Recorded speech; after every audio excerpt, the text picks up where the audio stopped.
Ya Allah. Lu kenapa passing di sana nomor 17 kosong? Oh, percuma. Tolong. Ferrari kacau Aden. Hey, kita jumpa lagi di channel kesayangan kita semua, channel yang akan memberitakan sepak bola Indonesia terupdate. Ada berita apa sekarang? Tentunya tentang timnas Indonesia yang ditahan imbang oleh timnas Laos. Tapi di balik itu ada kejadian-kejadian yang menarik. Apa itu? Makanya saksikan dari awal sampai akhir biar kagak salah paham. Kita langsung saja ke video pertamanya, seperti apa? Saksikan. Mengejutkan, tiba-tiba di tribun ada Bung Toel di pinggir Pak Erick Thohir. Waduh, ini nih jangan-jangan gara-gara dia ini ya timnas Indonesia ditahan imbang. Tapi enggak lah ya. Terlihat Bung Toel sangat happy ada di tribun saat timnas Indonesia menjamu Laos. Daripada kita membahas Bung Toel lagi, mendingan langsung saja kita mengulas pertandingan di mana Laos mencetak gol pertamanya 1-0 untuk Laos. Ini membuat kaget kita semua. Timnas Indonesia tidak butuh lama untuk menyamakan kedudukan. 3 menit berselang, Kadek Arel berhasil menembus kesalahannya setelah tembakannya dari dalam kotak penalti berhasil mengayak jala Laos. Skor 1-1.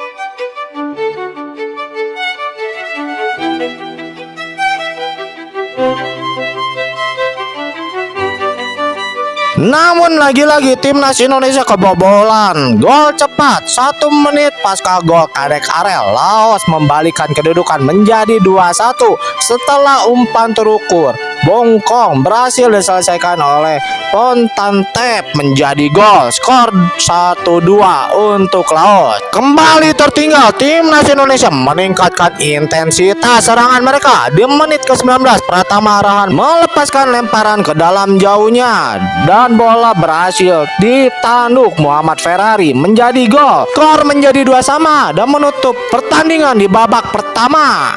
Di awal babak kedua, jalannya pertandingan, tempo pertandingan agak menurun. Kedua tim sama-sama bermain hati-hati sehingga tidak banyak peluang bagus tercipta di 15 menit babak kedua. Namun timnas Indonesia harus bermain dengan 10 pemain. Di menit ke-69, Marcelino Ferdinand mendapatkan kartu kuning kedua sehingga ia harus meninggalkan lapangan terlebih dahulu. Waduh, ini gawat nih, harus absen melawan Vietnam. Meski bermain dengan 10 pemain, timnas Indonesia masih tetap tampil dominan. Serangan-serangan terus dilancarkan oleh pasukan Sintayong tersebut. Di menit ke-72, skuad Garuda berhasil cetak gol ketiga mereka di laga ini melalui skema spek pojok.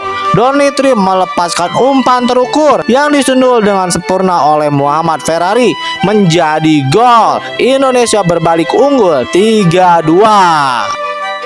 Namun sayang, keunggulan timnas Indonesia tidak berjalan lama. Di menit ke-77, Peter Pantavong berhasil mencetak gol setelah umpan dari sisi kanan berhasil diselesaikan dengan baik oleh sang pemain pengganti. Skor kembali sama kuat 3-3. Usai gol tersebut, kedua tim sama-sama tampil ngotot untuk mencetak gol kemenangan. Namun skor 3-3 tetap bertahan hingga peluit panjang dibunyikan. Namun terjadi kontroversi di mana bola yang sudah out tetap disahkan oleh wasit. Bagaimana tanggapan kalian tentang gol ketiga dari Laos? Kepemimpinan kontroversi Hiroki Kasahara sebagai wasit di laga matchday kedua grup B Indonesia versus Laos banyak disorot oleh publik. Gol ketiga Laos berbau gol sudah keluar dari garis sebelum gol tercipta. Indonesia harusnya mendapat penalti di akhir babak kedua setelah Asnawi dilanggar di kotak penalti. Ini seolah membuka luka lama bagi timnas Indonesia. Lantas siapakah sebenarnya sosok Hiroki Kasahara? Hiroki Kasahara juga sempat menjadi sorotan penggemar sepak bola Indonesia akibat beberapa keputusan kontroversi dalam laga melibatkan timnas U23 di ajang Piala AFF U23. Salah satu momen kontroversial yang paling mengundang perhatian sejak saat timnas U23 Indonesia menghadapi Vietnam U23. Pada pertandingan tersebut, Kasahara terlihat membiarkan pemain-pemain Vietnam melakukan tindakan kasar terhadap para pemain Garuda Muda. Salah satunya adalah ketika Nguyen Hong Po Boetz terlihat memukul bagian belakang kepala Haikal Al-Hafiz tanpa diberikan kartu oleh Kasahara. Akibatnya pertandingan final Piala AFF U23 2023 yang dipimpin Kasahara dianggap tidak seimbang dan cenderung berpihak. Bagaimana tanggapan kalian tentang kepemimpinan wasit Hiroki Kasahara? Sebelum kita lanjut ke kabar utamanya, alangkah baiknya subscribe terlebih dahulu. Terima kasih yang sudah subscribe. Semoga kalian sehat selalu, rezekinya pun lancar. Amin ya robbal alamin. Inilah klasemen grup B sementara Indonesia di posisi pertama dengan 4 poin, Vietnam kedua dengan 3 poin, sedangkan Filipina, Myanmar dan Laos masing-masing 1 poin. Mau kesel sama lini belakang, tapi 3 gol yang menyetak lini belakang semua. Waduh, jadi bingung ya. Tetapi harus dievaluasi untuk menghadapi Vietnam di tanggal 15 nanti. Apalagi Marcelino harus absen gara-gara kartu merah. Pelatih timnas Indonesia Sintayong langsung meminta maaf kepada pendukung tim merah putih atas hasil minor yang baru saja didapatkan timnasnya versus Laos. Kedua tim sudah bermain maksimal, tetapi dari sisi kami memang ada kesalahan yang menyebabkan kami harus puas bermain imbang, ujar Sintayong. Sangat disayangkan, kami minta maaf kepada seluruh pendukung timnas Indonesia, khususnya yang sudah datang langsung ke stadion malam ini. Lanjutnya, bagi timnas Indonesia hasil ini jelas mengecewakan dan bikin malu karena bermain di kandang sendiri saat melawan tim yang di atas kertas bisa dikalahkan. Laos dihajar Vietnam 1-4 sebelum duel versus Indonesia. Terlihat juga di pinggir lapangan, Sintayong benar-benar marah terhadap para pemain timnas Indonesia yang terlalu banyak kesalahan, terutama saat passing. Waduh, benar-benar ya, Coach Sintayong benar-benar kebingungan dengan para pemain dari Liga 1. Sekarang baru paham kan kenapa Coach Justin tidak mau nonton Liga 1. Memang Liga 1 harus banyak dibenahi, terutama di teknik dasar passing yang diutamakan. Bagaimana pendapat kalian tentang para pemain dari Liga 1?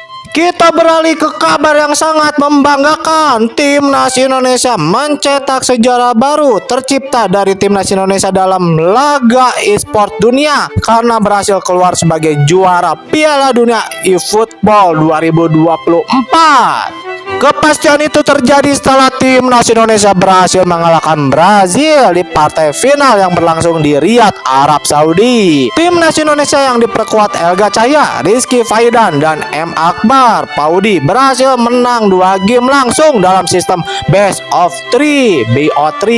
Faidan CS menang dengan skor serupa 2-1 dalam 2 game tersebut.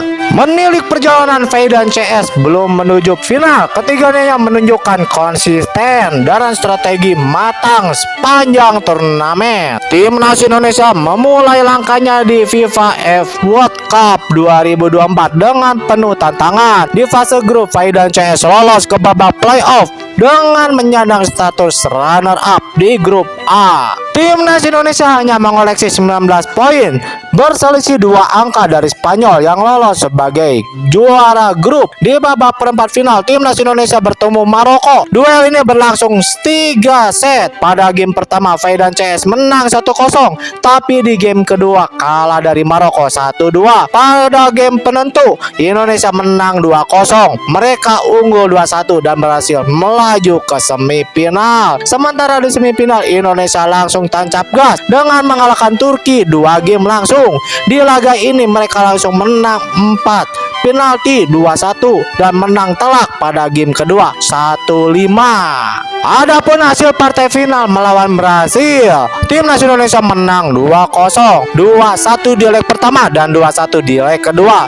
Keberhasilan Faidan CS ini bak mengulang catatan manis sebelumnya yang diperoleh Ihsan Taufik dan Manar Hidayat, di mana Ihsan Taufik dan Manar Hidayat berhasil keluar sebagai juara dunia di game Football Manager FIFA 2024. Ketua Umum PSSI Erick Thohir pun tak luput memberikan selamat kepada Faidan CS. Hal itu dilontarkannya melalui Instagram pribadinya. Indonesia juara dunia.